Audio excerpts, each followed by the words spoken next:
Alphonse, we've just had a meeting to discuss my future like 2 days ago. Why do you want to talk to me again? What do you mean my future's up for debate? We've already discussed this. It was one bad year. We won the league the year before. We won the FA Cup the year before. Yeah, okay, Champions League we could have done better. But the signings I'm going to bring in, we're going to win the league, we're going to win the Champions League. It's all going to be good. Okay, right, fine, cool. Thank you for giving me the time. All right, thanks, bye.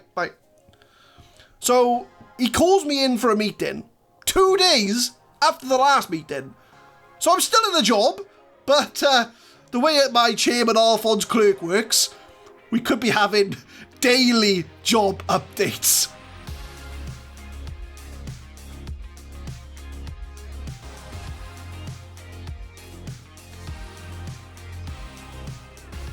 What's going on, guys? My name is Adam. I am a Super Swan. I'm working out Club 6, Episode 17 of the FM20 Campus to Champions. So, 2 days after the end of the last episode, 2 days in game time, Alphonse Clerk has another meeting to discuss my future.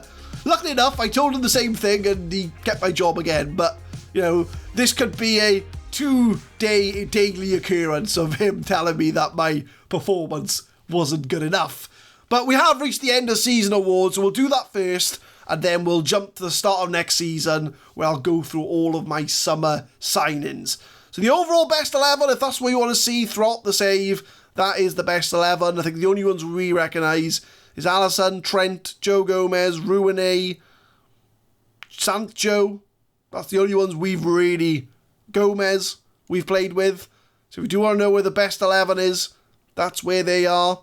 So the end of season awards, Crash Nicky gets player of the season, 53%. Oscar Garcia on the right hand side is second place. Javi Ramirez getting third.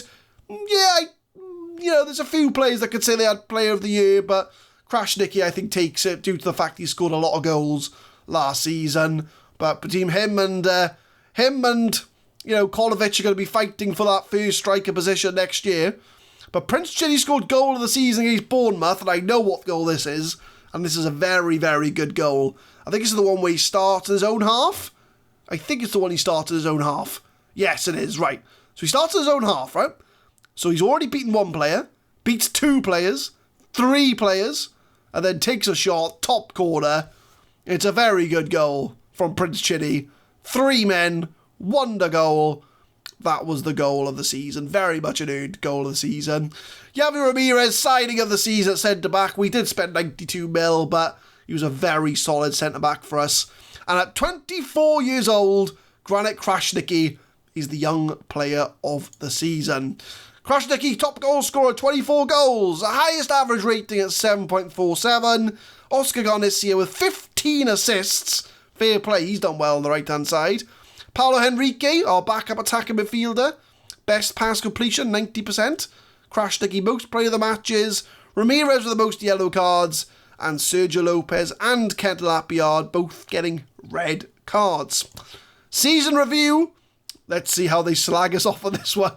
Liverpool have been expected to make much of a Premier League title running, but ultimately flattered to deceive, and qualification for continental competition with done little to detract from the feeling that they should really have performed better. Yeah, I would agree with that. The important games we didn't do well in. The away games we just didn't do well, and we just dropped points everywhere, and we did lose out on the league title right at the end of the season as well, which is a bit disappointing. So we did quarterfinals against Inter Milan in the Champions League. That's the big one. The fact that we got knocked out in the quarterfinals. Inter Milan, just in the second leg, run us ragged. They beat us 4-1. We just had nothing to show for it, really. Quarterfinals of the Champions League, quarterfinals of the FA Cup, quarterfinals of the Carabao Cup. We didn't even win the Community Shield. I think that was a sign of things to come, really. But that's the side of 2024, should you want to know. And we survived the team talk. But we've got some more awards up here, so we'll go through the rest of the awards. So Moise Keane's still on the payroll, trying to get rid of him. So hopefully when we do our summer roundup, I can tell you that we've sold him. That's the plan. But Garcia wins Young Player of the Year. Well done to you, Oscar Garcia. You've had a good year on the right-hand side. Goal of the season, Prince Chidi. So he won the Premier League goal of the season. So fair play. You've done well. And Arsene Becker has won the Golden Glove. We'll praise you, Arsene Becker. Well done. 38 years old, still the best goalkeeper. And this was the Premier League team select. And only Arsene Becker got into the side. Wow. It was just dominated by Arsenal. And one player from Wolves and one player from City. So compared to last year, where we only had one player in the team last year as well. The year we won the league, we still couldn't get a player in the team of the season. So that's the awards out the way. So as far as summer transfer business, so if I go to the team report, so this is going to be an interesting transfer window, because if I filter this out by, we'll do 3 stars. Now, goalkeeper's an interesting position. So we've got Arsene Becker. He's just won the Golden Glove, but I am fully aware that we need to upgrade our goalkeeper, because he just no longer cuts it. If I did get down to 2 stars, look, he's 2.5 stars, and, Adonis, who's out on loan, is just as good as him. So we do really need to get a new goalkeeper in, and just let Arsene Becker, retire at the end of next season. He can sit on the bench, he can be our backup, because obviously when Arsene got injured at the end of this season, we had to get George Wickens, who is not even a championship level goalkeeper, who was in goal. Lucky that he didn't have that much of an impact. So goalkeeper, I think, is going to be a big position to try and improve. Left back, we're sorted. Lopez and Ruine, both top draw left backs, we're good.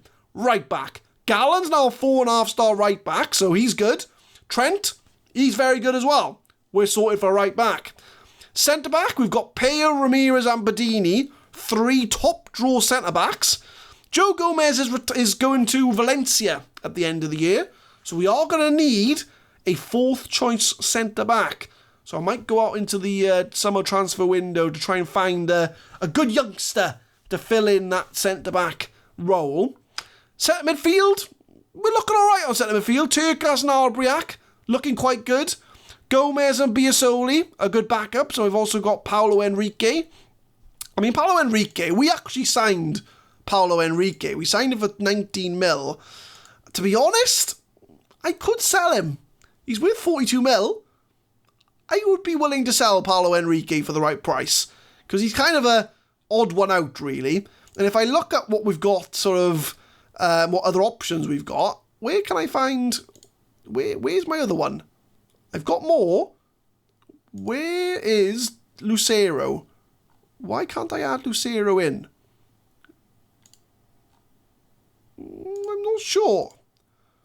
I can't add people in. Normally I can add people in. Oh, it's because I got it filtered. That's why. So, so here we go. So I've got Lucero, who's 2.5 stars. He's going to be he's a 5-star potential player. Now, he's going to step up next season, I think. He's going to be in and around the first team. So I could afford to sell one of my midfielders. Maybe Biasoli? Was he 23? He's quite young. Gomez is 30, and he is wanted by PSG. So I might try and sell Gomez. If I can get, if I can get 60 mil for Gomez, Lucero's a made replacement. So, I'd be willing to do some business in the middle there. Left-hand side, Prince Chidi's a 5-star, he's good. Ertz, again, very solid. I'm training Garcia to be a left winger, so he can also play inverted winger. So we're good on left wing. Similar on the right wing. Garcia, first choice. Appleyard's a decent backup. Prince Chidi, I'm training to be an inside forward. And Paulo Henrique can play there as well, but, we'll take him out of the equation. So, he's good. I'm happy on the wings. Attacking midfield, Marias is a good option. Damiano's a good backup, so, we're good on attacking midfield. And strikers, we got Kolovic, who's the best striker in the world. Krasnik, who just scored 23 goals. And Tim Prescott's a very solid 3rd option. So we're pretty alright in that area of the pitch. So my main aims for the summer is going to be a goalkeeper, a 4th choice centre-back, maybe an attacking midfielder. Maybe. We'll see what's out there. But we've got to be honest, right? We've got 1 year to win the Champions League. Otherwise, I'm going to get sacked. It's going to happen, right? The board's going to sack me unless I win the Champions League next season. So I'm going to go to future me, once I've done all my summer transfer business, to see what players we brought in. It is half time in the video. Thank you for reaching this far. YouTube advises me that over 2/3 of watchers are not subscribed to the channel. So if you're enjoying what you're seeing so far, go drop a subscription down there and help support the channel. Be very much appreciated. And if you're already subscribed, thank you very much as always. So I'll let you carry on with the rest of the video. Hopefully you are enjoying so far. Thank you very much, past me. You are now with future me.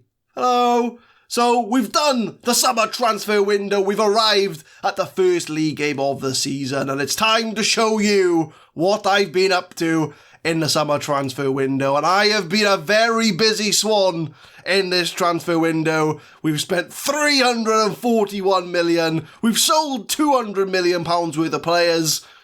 I've been very busy, very, very busy. So in the end, a lot of these are youngsters, so we can pretty much ignore them. They're players for the under-18s. To be honest, they're not that good. But I thought I'd sign them because they were available, and I'd pinched them from my rivals as well. So we've signed a bunch of youngsters, so we'll ignore the youngster signings because they're all 16 and under, so they're not going to be focusing on this season.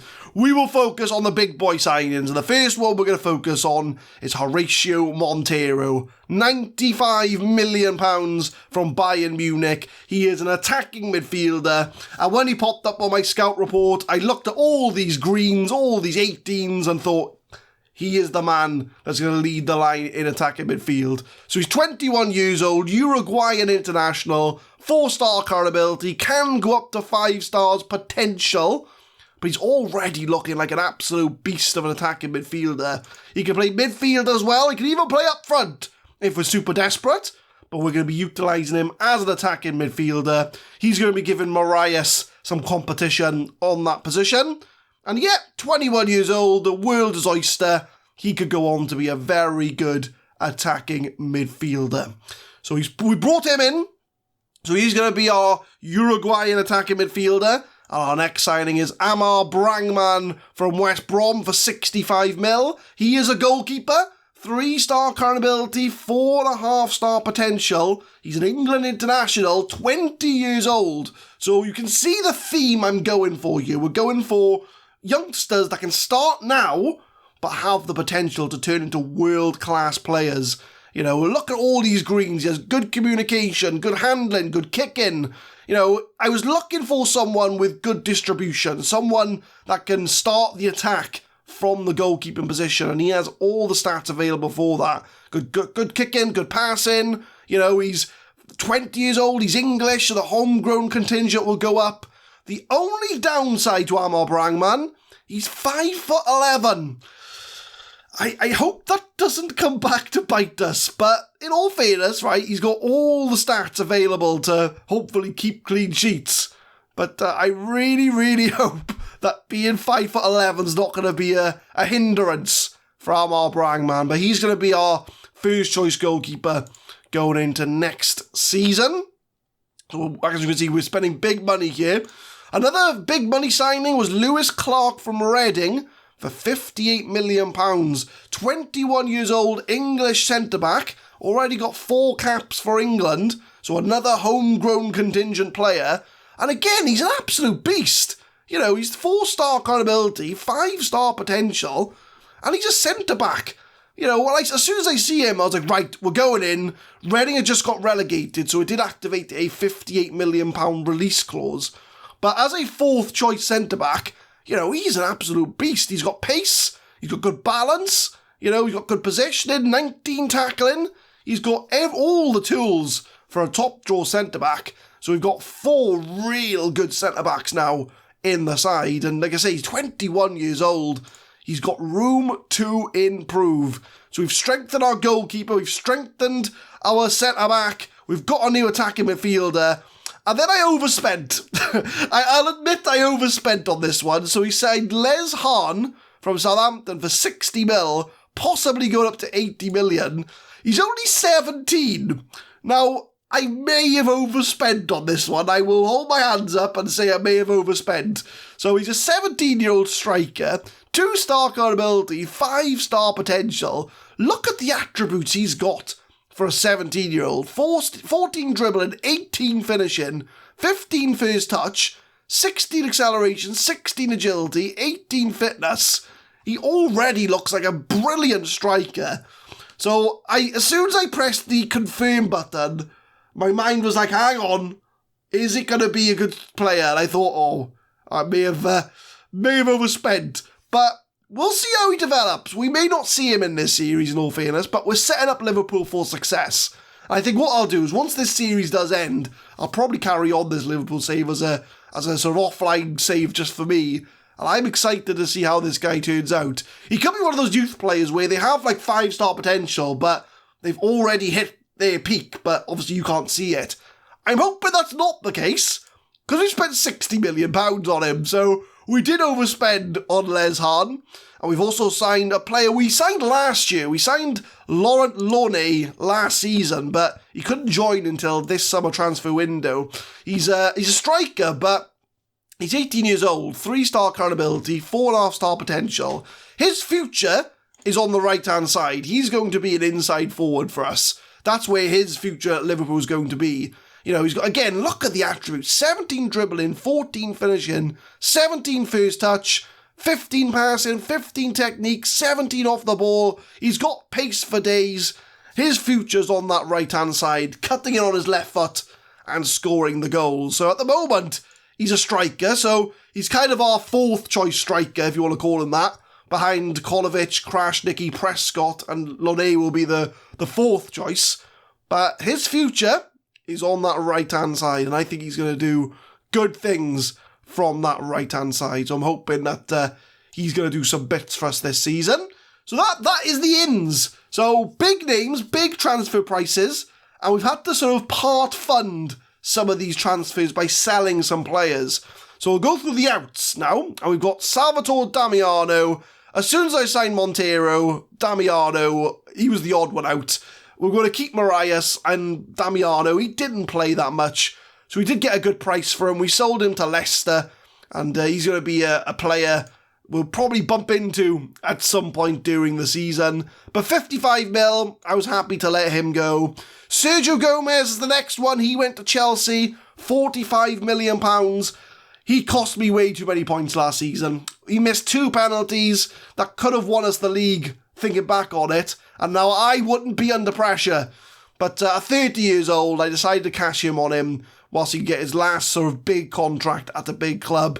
So he's gone to Chelsea. Again, I hope he doesn't come back to bite us, but we've let him go. And to be honest, we've got enough strength and depth in the middle. Paulo Henrique, we sold to Man City for £42.5 million. He was a backup player. He was a squad player. He only played 37 games over 2 seasons. Only 4 goals scored. So I don't think I'm going to miss him. He was the odd one out anyway. So Man City decided to pay me £42.5 million. I let him go. He can go to Man City for £42.5 million. Absolutely no problem at all. Callum Foster, he was a player in our under-23s. He went to Aston Villa for £21 million. He was never going to break into the side. Never going to break in. He was only a 3-star potential, which is a shame, really, because you look at his attributes and he's really, really good. And maybe for the homegrown contingent, we could have kept him around, but I thought, you know what, we'll cash him in on him now. He's worth 30 mil already, but if I show you the scout summary, you know, that says 4-star. He's not 4-star, he's 3-star. So I'm confident that Callum Foster wouldn't have broken into the side, so we've let him go out to Villa to resume his career. And then a lot of them went out, so Joe Gomez, he went to Valencia on a free transfer, 34 years old. He didn't get games for us at Liverpool, so he's going to see him out his retirement out in Spain with Valencia. So we wish him all the best of luck out in Spain. And then a bunch of loan moves. And we did finally sell Moise Keane. He never featured at all for me. He was on 300 grand a week. We sold him. We sold him to Lyon. And we got a £30 million price tag for him. So I'm happy that I've got his wages off the books. So that's the outs. And then one last out I have to show you. It's a free transfer. Oh no, it's not. It's not a free transfer. It's a released player, I should say. We only released 2 players. George Wickens, he's gone. and I'm not going to miss him, but Glenn Green I've released. You know, I was hoping I could sneak him in a few games, but for the good of the club and for the good of his career, I've let him go out. So we'll be keeping a tab on Glenn Green. He's the man that's followed us around our entire, well, since we got to Glentoran, he's followed us around and he's developed into a, you know, he is an international striker and he could play in the Premier League, I reckon, Glenn Green. He's played in France more than he's played anywhere else. So Glenn Green, it's heartbreaks to see him go, but we've released him. He wasn't good enough for Liverpool and he's now left the club. So that is the summer transfer window. So we are done. And the only game we've played, we did play Arsenal in the Community Shield, which, you know, we don't care about the Community Shield. But 2 new signings got the goals, Lone and Lucero. Lucero wasn't a new signing, he played for us last year, but Lucero getting on the score sheet, which is good to see. So we're going to come back next time for Wolves and possibly Man United. Depending on how long the Wolves game goes, we'll come back for Man United as well. So that's the new season, that's the new transfers, that is where we are at. So we're going to come back next time to start our campaign against Wolves and United.